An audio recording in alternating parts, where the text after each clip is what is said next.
दोन्ही ठाकरे बंधूंनी वचननामा जाहीर केला आहे आणि त्या वचननाम्यात नेमकी काय लिहिलंय आणि काय काय मुद्दे उपस्थित केले आहेत त्यांनी आणि सर्वसामान्य जनतेवर त्या वाचननाम्याचा नेमका काय परिणाम झालाय आपण त्यांच्यापासून जाणून घेऊया.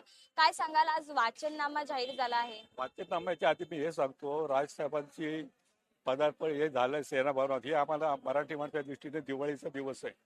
आम्ही आनंद शब्दात व्यक्त करू शकत नाही, एवढा आनंद आम्हाला झालेला आहे मराठी माणसांना. जो त्यांचा वचननामा आहे त्यामध्ये खरोखर त्यांनी ज्या केलेल्या आहेत त्या करून दाखवतील आणि त्यामुळे आपल्या मराठी माणसाचा कुठल्याही प्रकारे हे होणार नाही, प्रगतीच होत जातं. जर आपण यावेळेला मतदान मराठी माणसांनी जागृत होऊन केलं नाही तर परत ही संधी येणार नाही. कारण हे सगळं परप्रांतीय आणखी सगळ्या ह्याचा जो हे चाललाय, दुष्टावा चाललाय, बिनविरोध निवडणूक घेणे, हे करणं, त्याला काय अर्थच राहिला, लोकशाही राहिलीच नाहीये. जवळजवळ आता महाराष्ट्रामध्ये नेपाळ सारखी परिस्थिती झालेली आहे. कोणाचा पाय पोचत नाही.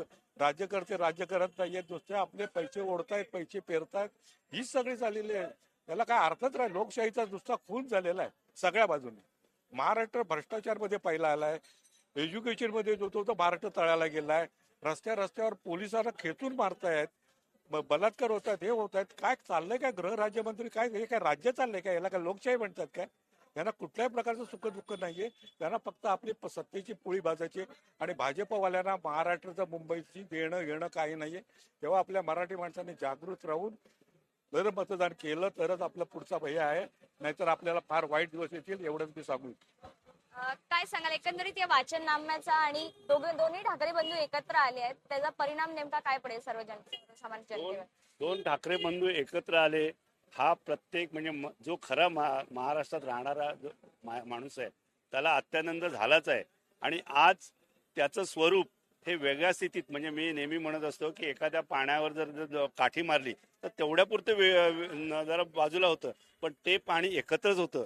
तसं सन्माननीय आमचे हिंदू हृदय सम्राट बाळासाहेब ठाकरे यांचे जे संस्कार आहेत, ते संस्कार त्यांनी दिलेले विचार आहेत, ते विचार ज्यांच्या आचरणात आहेत ते आम्ही ज्येष्ठ शिवसैनिक आहोत. 1966 पासून आम्ही त्यांच्यासोबत खांद्याला खांदा लावून आजही बघा आम्ही उभे आहोत की आमची मराठी जर वाचली पाहिजे, मराठी माणूस वाचला पाहिजे, तर कुठेतरी या दोन भावांनी एकत्र यावं ही आमची सदिच्छा होती. आणि त्या इच्छेला मूर्त स्वरूप आज या दोन भाऊ एकत्र आलेले 20 वर्षाने काय होईना पण आलं.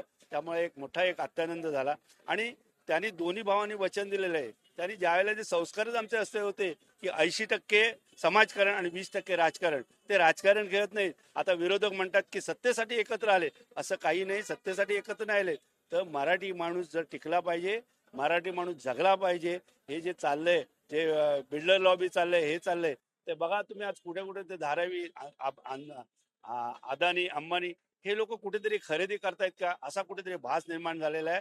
आणि मराठी माणूस हा नेस्तनाबूत होईल. आणि तो वाचवायचा असेल तर हा एक मोठा एक आमचं म्हणजे जसं तळ्यामध्ये कमळ उगवतं तसं हे आमच्या तळ्यातलं हे शिवसेना आणि मनसेच्या स्वरूपात एक कमळ उगवलेलं आहे. आणि तेच आम्हाला ते स्वरूप वाचवेल आणि मराठी माणूस टिकेल.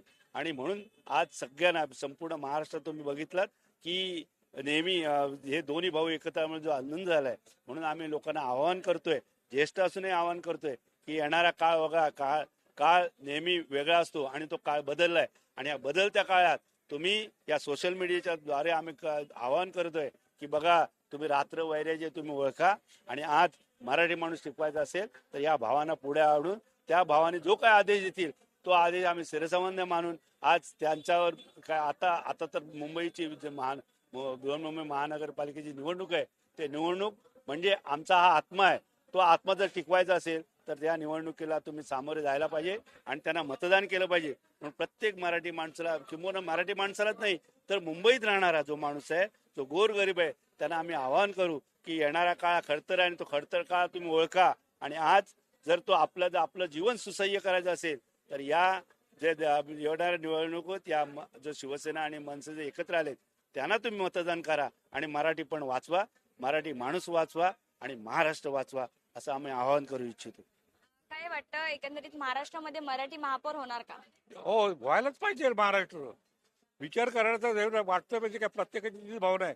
आधी त्यांनी महापौर कोण ठरव, आम्ही ठरवणार, नंतर बोलले हिंदूवर आले, पण ते असे म्हणत नाहीत का मराठीच होणार म्हणून. बीजेपी कडून असं बोललं जातंय की महाराष्ट्रामध्ये युपीचा हिंदी सायडर महापौर होणार. मी तेच सांगतोय आमच्या याला की त्यांचं धारिष्ट्य एवढं धैर्य वाढलेलं आहे. कोणामुळे वाढलेलं आहे? कोणामुळे वाढलं? कारण आपण गाफील राहिलो आतापर्यंत. आता ही एकच संधी दिली देवाने तुम्हाला निवडणुकीच्या निमित्ताने, मतदानाच्या निमित्ताने. अजिबात गाफील राहू नका. ही रात्र वैरायची आहे ते, तेव्हा ही शेवटची संधी आहे आपली मराठी माणसाला. आणि याच्याबरोबरच तुमचं पुढचं भवितव्य अवलंबून राहणार आहे, पुढच्या पिढीचं किंवा येणाऱ्या महाराष्ट्राचं. नाही तर महाराष्ट्र हा गेल्या जमा आहे असं समजा तुम्ही. मुंबईत गेल्या जमात आहे त्यांच्या दृष्टीने. पाहायला गेलं तर महाराष्ट्रामध्ये मराठीच महापौर व्हावा आणि जर महाराष्ट्रामध्ये मराठी महापौर झाला तरच मुंबई जिवंत राहील असं जनतेचं म्हणणं आहे. आणि आज वाचननामा झाला, त्यामध्ये राज ठाकरेंनी संबोधित केलं, आणि उद्धव ठाकरेंनी सुद्धा संबोधित केलं. यामध्ये महिलांसाठी वेगवेगळ्या उपाययोजना असतील, घराचे काम असतील, बांधकाम काम असतील, बेस्ट बसचे कर्मचारी असतील त्यांच्यासाठी घर निर्माण करून द्यायचं असेल, गृहनिर्माणसाठी सुद्धा योजना, याचा संपूर्ण आढावा या वाचननाम्यामध्ये त्यांनी सविस्तर सांगितलेला आहे. कॅमेरामॅन शिवाजी काळे सोबत मी साक्षी यादव, टॉप न्यूज मराठीसाठी, मुंबई. तुमची car, electric panel, data server आगीपासून सुरक्षित आहे का? नाही? मग आजच बसवा F protect temperature activated fire suppression device. यामध्ये आहे eco friendly non toxic pressurised liquid, जे आग लागल्यास क्षणार्धात ऍक्टिव्हेट होऊन आगीवरती मिळवते नियंत्रण. बसवण्यास अतिशय सोपे आणि सुटसुटीत. टेकालिपचे एक दर्जेदार उत्पादन एफ प्रोटेक्ट.